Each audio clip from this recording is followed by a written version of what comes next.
Hi hello friends, ಹೇಗಿದ್ದೀರಾ ಎಲ್ಲರೂ? Welcome back to ನೇತ್ರ village life style YouTube channel. ನಾನು ನಿಮ್ಮ ಪ್ರೀತಿಯ ನೇತ್ರ. ಇವತ್ತು ನಾನು ನಿಮಗೆ ನನ್ನ ವ್ಲಾಗಲ್ಲಿ ನನ್ನ ದಿನಾಚರಿ ಹೇಗಿತ್ತು ಅಂತ ತೋರಿಸ್ತಾ ಇದ್ದೀನಿ. ಇವತ್ತು ನಾವು ಬೆಳಗ್ಗೆನೇ ಎದ್ದು ಮನೆಯಲ್ಲಿ ಸ್ವಲ್ಪ ಏನು ತಿಂಡಿ ಕೆಲಸಗಳೆಲ್ಲ ಇತ್ತು, ಅದನ್ನೆಲ್ಲ ಮುಗಿಸ್ಕೊಂಡು ತೋಟಕ್ಕೆ ಹೋಗೋಣ ಅಂತ ಹೊರಟಿದ್ದೆ. ಈ ದಿನದ ವ್ಲಾಗ್ ಬಂದು ನಂದು ಭಾನುವಾರದ ದಿನದ್ದು. ಅವತ್ತು ತೋಟದಲ್ಲಿ ಸ್ವಲ್ಪ ಕೆಲಸ ಇದ್ದಿದ್ದ ಕಾರಣದಿಂದ ನಾವು ತೋಟಕ್ಕೆಲ್ಲ ಹೋಗಿ ಬಂದು ಅವತ್ತು ಬರೀ ನೀರು ಹಾಯಿಸೋದು ಅದು ಇದು ಕೆಲಸ ಎಲ್ಲ ಮುಗಿಸ್ಕೊಂಬಂದು ಈಗ ಬಂದು ಮತ್ತೆ ನಾನು ಸಂಜೆಯಿಂದ ವ್ಲಾಗ್ನ ಕಂಟಿನ್ಯೂ ಮಾಡ್ತಾಯಿದ್ದೀನಿ. ಮನೆಗೆ ಬಂದು ಸಂಜೆ ಕಸ ಎಲ್ಲ ಗುಡಿಸ್ಬಿಟ್ಟು ನೆಲ ಒರೆಸ್ಕೊಂಡು ಸ್ನಾನ ಮಾಡಿ ನೈಟು ಬೆಳಗ್ಗೆ ಇದ್ದು ಪೌರ್ಣಮಿ ಆಗಿರೋದ್ರಿಂದ ನಾವು ಬೆಳಗ್ಗೆ ಇದ್ದು ದೇವಸ್ಥಾನಕ್ಕೆ ಹೋಗೋಕ್ಕಾಗೋಲ್ಲ ಅಂದ್ಬಿಟ್ಟು ನೈಟೇ ಹೊರಟಿದ್ದು. ಅಮ್ಮನೂ ಸಹ ಬಂದಿದ್ದರು ನಮ್ಮ ಜೊತೇಲಿ. ಅಮ್ಮನೂ ಏನೋ ಕೆಲಸ ಇತ್ತು ಅಂದ್ಬಿಟ್ಟು ಒಂದು 2 ದಿನದ ಮಟ್ಟಿಗೆ ಊರಿಗೆ ಬಂದಿದ್ದರು. ಅದಕ್ಕೆ ನಾನು, ನಮ್ಮ ಯಜಮಾನ್ರು, ಅಮ್ಮ, ನನ್ನ ಮಗಳೂ ಎಲ್ಲರೂ ಇವತ್ತೇ ನೈಟ್ ಬೆಟ್ಟಕ್ಕೆ ಹೋಗಿ ಬರೋಣ ಅಂತ ಹೊರಟಿದ್ದು. ನಾವಿವಾಗ ಹೋಗ್ತಾ ಇರುವಂಥ ಜಾಗ ಬಂದು ಬೆಟ್ಟ ಬಂದು ಅರಸೀಕೆರೆ ತಾಲೂಕಿನಲ್ಲಿರುವಂಥ ಶ್ರೀ ಜೇನುಕಲ್ಲು ಸಿದ್ದೇಶ್ವರ ಬೆಟ್ಟ ಅಂತ ಯಾದಪುರದಲ್ಲಿ ಇರೋದು. ಈ ಜಾಗ ತುಂಬ ಪ್ರಸಿದ್ಧವಾಗಿರುವಂಥ ಜಾಗ. ಇಲ್ಲಿಗೆ ತುಂಬ ಜನ ನಡ್ಕೊತಾರೆ ಸಹ. ನಾನು ಅಷ್ಟೇ, ಇಲ್ಲಿಗೆ ನಾವು ಮದುವೆ ಆದಾಗಿಂದ ನಾವು ಪ್ರತಿ ಪೌರ್ಣಮಿಗೆ ಆಗ್ಬೋದು, ತಿಂಗಳಲ್ಲಿ 1 ಸತಿ 2 ಸತಿನಾದರೂ ಬಂದಿರ್ತೀವಿ. ನೋಡ್ತಾ ಇರ್ಬೋದು ಇಲ್ಲಿ ನೀವು ನೈಟೇ ಎಷ್ಟು ಜನ ಇದ್ದಾರೆ ಅಂದರೆ ತುಂಬ ಜನ ಬರ್ತಾರೆ ಬಂದಿರ್ತಾರೆ ಹುಣ್ಣಿಮೆ ದಿನ. ಯಾವ ಥರ ಒಂದು ಫೀಲ್ ಇರುತ್ತೆ ಅಂದರೆ, ಎಲ್ಲೋ ಒಂದು ದೇವಸ್ಥಾನಗಳಲ್ಲಿ ಜಾತ್ರಾ ಸಮಾರಂಭಗಳಿದ್ದಾಗ ಯಾವ ರೀತಿ ಜನ ಬಂದಿರ್ತಾರೆ ಜಾತ್ರೆಗಳಿಗೆ, ಆ ಥರ ಪ್ರತಿ ತಿಂಗಳು ಪೌರ್ಣಮಿಯಲ್ಲೂ ಜನ ಇದೇ ಥರ ಇದ್ದೇ ಇರ್ತಾರೆ. ನೈಟೇ ಇಲ್ಲಿ ಬ್ಯಾರಿಗೇಟ್ನೂ ಸಹ ಹಾಕ್ಬಿಡ್ತಾರೆ, ದೇವಸ್ಥಾನದವರೆಗೂ ಹೋಗೋದಕ್ಕೆ ಬಿಡಲ್ಲ. ನಾವು ಗಾಡಿನ ಪಾರ್ಕ್ ಮಾಡಿಬಿಟ್ಟು ಹೋಗಬೇಕಾಗುತ್ತೆ ನಡ್ಕೊಂಡು. ನಾವು ಪ್ರತಿ ಸತಿ ಪೌರ್ಣಮಿಯಲ್ಲಿ ಬೆಳಗ್ಗೆನೇ ಎದ್ದು ಬರ್ತಾಯಿದ್ದೋ, ಒಂದು 4 ಗಂಟೆ 5 ಗಂಟೆಗೆ ಬರ್ತಿದ್ದೋ, ಇಲ್ಲಾಂದರೆ ಅವಾಗ ಆಗಿಲ್ಲ ಅಂದರೆ ಮಧ್ಯಾಹ್ನ ಒಂದು 10 ಗಂಟೆ 11 ಗಂಟೆ ಟೈಮ್ಗಳಲ್ಲಿ ಬಂದು ಹೋಗ್ತಿದ್ದೋ. ಬಟ್ ಇದೇ ಫಸ್ಟು ಬೆಳಗ್ಗೆ ಪೌರ್ಣಮಿ ಅಂದರೆ ನಾವು ನೈಟೇ ಬಂದಿರುವಂಥದ್ದು. ನಾವು ದೇವಸ್ಥಾನಕ್ಕೆ ಬಂದಾಗ ಆಲ್ಮೋಸ್ಟ್ 10:30 ಆಗಿತ್ತು. ನೀವು ನೋಡ್ತಾ ಇರ್ಬೋದು ಎಷ್ಟು ವೆಹಿಕಲ್ಸ್ ಇದ್ದಾವೆ ಈಗಲೇ ಅಂತ. ಇದೇ ಇಲ್ಲಿ ಸುತ್ತಮುತ್ತ ಇಂದ ಬಂದಿರೋವಂಥ ಜನಗಳು ಮಾತ್ರ ಅಲ್ಲ, ಆಲ್ಮೋಸ್ಟ್ ತುಂಬ ದೂರದಿಂದ ತುಮಕೂರು, ಬೆಂಗಳೂರು, ಹಾವೇರಿ, ತುಂಬ ದೂರದಿಂದನೂ ಸಹ ಜನ ಬಂದು ಇಲ್ಲಿ ದೇವ್ರಿಗೆ ನಡ್ಕೊತಾರೆ. ಅದಕ್ಕೆ ಇಲ್ಲಿ ನಾವು ತುಂಬ ಚಳಿ ಇರುತ್ತಲ್ಲ, ಅದಕ್ಕೆ ನಾನು ಹ್ಯಾಟ್ ಹಾಕ್ಕೊಂಡು ಪಾಪುಗೂ ಫುಲ್ ಕವರ್ ಮಾಡಿಕೊಂಡು ಬಂದಿದ್ದು. ಪಾಪನ ಮನೇಲೇ ಬಿಟ್ಟು ಬರೋಣ ಅಂತ ಅಂದ್ಕೊಂಡು ಅತ್ತೆಮ್ಮ ಜೊತೆ. ಆದರೆ ನನ್ನ ಮಗಳು ಇಲ್ಲ ನಾನು ಬರ್ತೀನಿ ಅಂತ ತುಂಬ ಹಠ ಮಾಡಿಬಿಟ್ರು. ಗಾಡಿ ಹತ್ತಿ ಒಂದು ಸ್ವಲ್ಪ ದೂರ ಬರ್ತಿದ್ದಾಗೇ ಮಲಗಿಬಿಟ್ರು. ಅದಕ್ಕೆ ನಾವು ಇಲ್ಲಿ ದೇವಸ್ಥಾನಕ್ಕೆ ಬರ್ತಿದ್ದಾಗೇ ಎಬರಿಸ್ಬಿಡ್ತೀವಿ ಪಾಪುನ. ಅವರು ಆರಾಮಾಗಿ ಖುಷಿಯಾಗಿ ಎದ್ದು ಬೆಟ್ಟಕ್ಕೆ ಬಂದಿದ್ದೀನಿ, ಅವ್ರಿಗೂ ತುಂಬ ಖುಷಿ ಇದೆ ನಾವು ಬೆಟ್ಟಕ್ಕೆ ಬರೋದು. ಅದರಿಂದ ಇಲ್ಲಿ ಬೆಟ್ಟಕ್ಕೆ ಬಂದಿದ್ದೀವಿ ಅಂತ ಅಂತಿದ್ದಂಗೆ ಅವರು ಎದ್ಬಿಟ್ರು. ನಾವಿಲ್ಲಿ ಮನೆಯಿಂದನೇ ಕಾಯಿ ತೊಗೊಂಬಂದಿದ್ದು.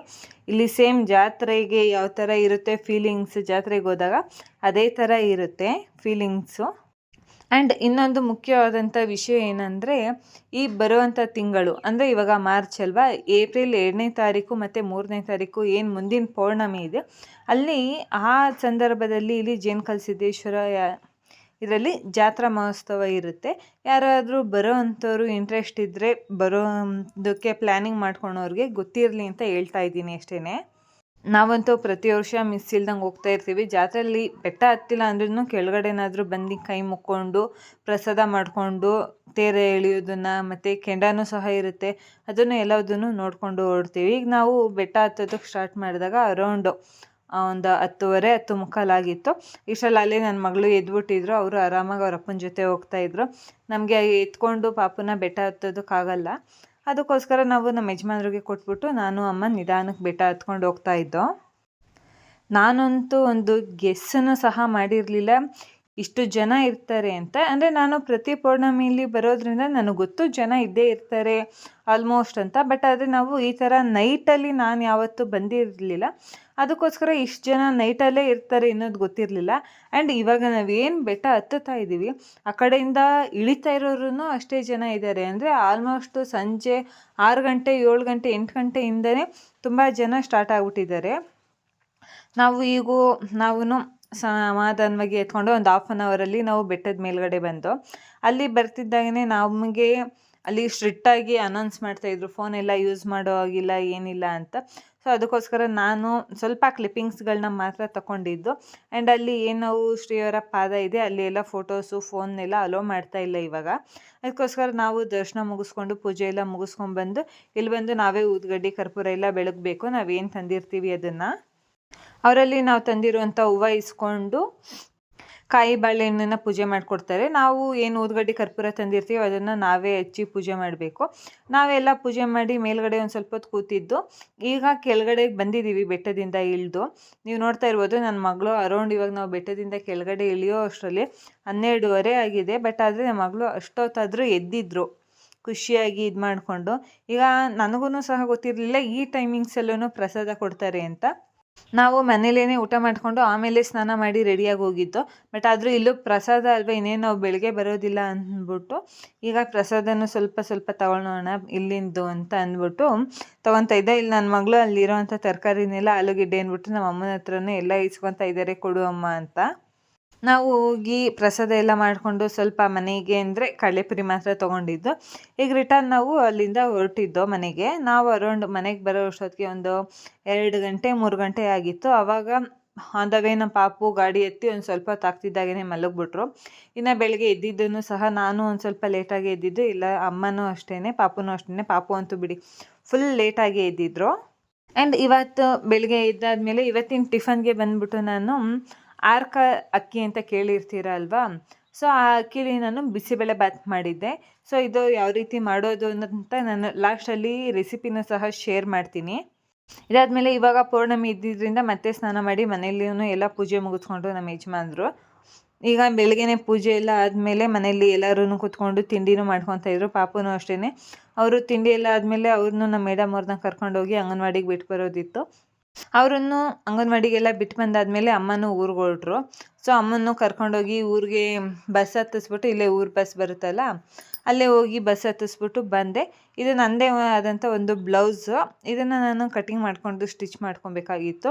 ಇದು ಕಟಿಂಗ್ ಮಾಡಿಕೊಂಡು ನಾನು ಅಲ್ಲೇ ಒಂದು 4-5 ದಿವಸ ಆಗಿತ್ತು. ಬಟ್ ಅದನ್ನು ಈಗ ಈ ವಿಡಿಯೋದಲ್ಲಿ ಶೇರ್ ಮಾಡ್ತಾ ಇರೋದು. ಇದು ವರ್ಕ್ ಮಾಡಿಸಿದ್ದೆ. ಈ ಸೀರೆ ಬಂದ್ಬಿಟ್ಟು ನಂದು ಶ್ರೀಮಂತದ ಸೀರೆ. ಸೊ ಅದನ್ನು ಆವಾಗ ನಾನು ಬ್ಲೌಸ್ ಹೊಲಿಸ್ಕೊಂಡಿರಲಿಲ್ಲ. ಆವಾಗ ನಮ್ಮ ಅಕ್ಕೊಂದು ಬ್ಲೌಸ್ ಮ್ಯಾಚ್ ಆಗುತ್ತೆ ಅಂದ್ಬಿಟ್ಟು ಅವ್ರದ್ದೇ ಬ್ಲೌಸ್ನ ಮ್ಯಾಚ್ ಮಾಡಿಕೊಂಡು ಹಾಕ್ಕೊಂಡಿದ್ದೆ. ಆ್ಯಂಡ್ ಇವಾಗ ಒಂದು ಫಂಕ್ಷನ್ ಇದೆ, ಆ ಕಾರಣಕ್ಕೋಸ್ಕರ ನಾನು ಇವಾಗ ಬ್ಲೌಸ್ನ ಹೊಲ್ಕೊಳ್ಳೋಣ ನಾನೇ ಅಂದ್ಬಿಟ್ಟು ವರ್ಕ್ ಮಾಡಿಸಿದ್ದೆ. ಸೊ ವರ್ಕೆಲ್ಲ ಆದಮೇಲೆ ನಾನೇ ಕೂತ್ಕೊಂಡು ಸ್ಟಿಚಿಂಗ್ನು ಸಹ ಮಾಡ್ಕೊತಾ ಇದ್ದೀನಿ.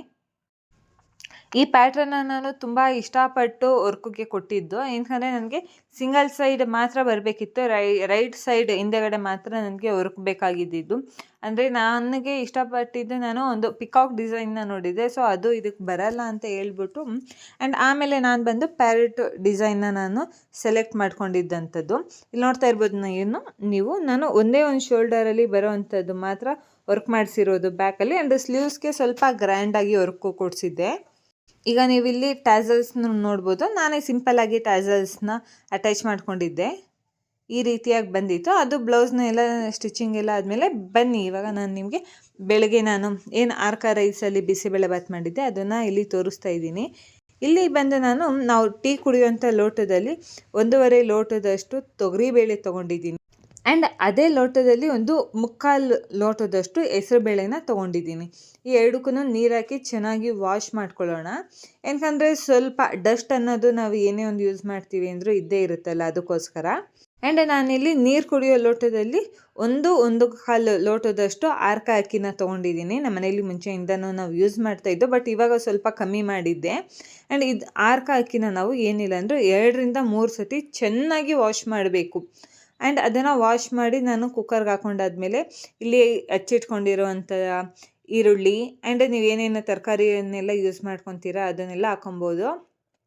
ಈರುಳ್ಳಿ ಆದಮೇಲೆ ಟೊಮೊಟೊ, ಬೀನ್ಸ್, ಕ್ಯಾರೆಟು ಆ್ಯಂಡ್ ಗೆಡ್ಡೆಕೋಸಿದ್ರೆ ಗೆಡ್ಡೆಕೋಸು ಆ್ಯಂಡ್ ಅದ್ರ ಜೊತೆಯಲ್ಲಿ ಆಲೂಗೆಡ್ಡೆನೂ ಸಹ ಆ್ಯಡ್ ಮಾಡ್ಕೊಬೋದು. ಬಟ್ ನಾನು 2 ತರಕಾರಿ ಖಾಲಿ ಆಗಿತ್ತು, ಅದಕ್ಕೋಸ್ಕರ ಆ್ಯಡ್ ಮಾಡ್ಕೊಂಡಿರಲಿಲ್ಲ. ಆ್ಯಂಡ್ ಇದಕ್ಕೇನೆ ಇವಾಗ ನೀವು ಬಂದ್ಬಿಟ್ಟು ಸ್ವಲ್ಪ ಉಪ್ಪು ನೀರು ಹಾಕಿ ಬೇಯೋದಕ್ಕೆ ಇಟ್ಕೊಳ್ಳಿ. ಒಂದು 3-4 ವಿಷಲ್ ಚೆನ್ನಾಗಿ ಕೂಗಬೇಕು, ಅದಕ್ಕೋಸ್ಕರ.